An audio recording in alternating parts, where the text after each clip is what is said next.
Hi guys, it's Miss Busick. Today we're going to be working with finding equivalent expressions. So we're going to take one expression or equation and make it into another one that equals the same thing even though it looks different. So let's start with one like this. We've got 3 parentheses 2 plus x.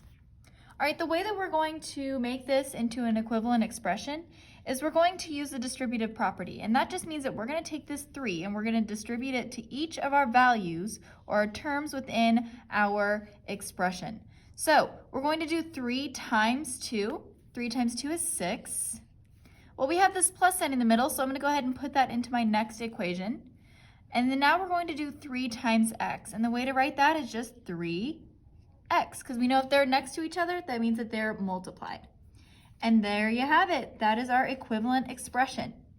Let's try one going the other way. So if I gave you 4x plus 16.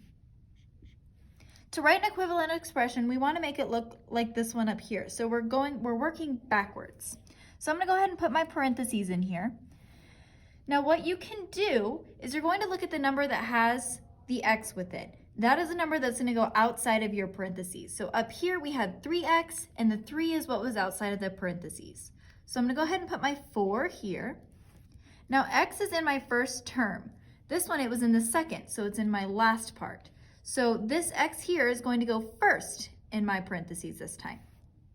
Now we have our addition sign, which I'm going to put inside of my parentheses. And then we have 16.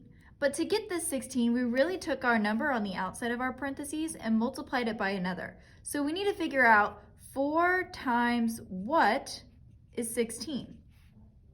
So 4 times 4 would be 16. So I'm going to put my 4 right here. And this would be our equivalent expression.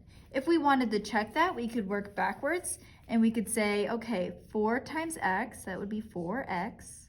We've got our addition. I'm going to add my addition sign back in there. And then now we need to do 4 times 4, and 4 times 4 is 16, and that matches what we have.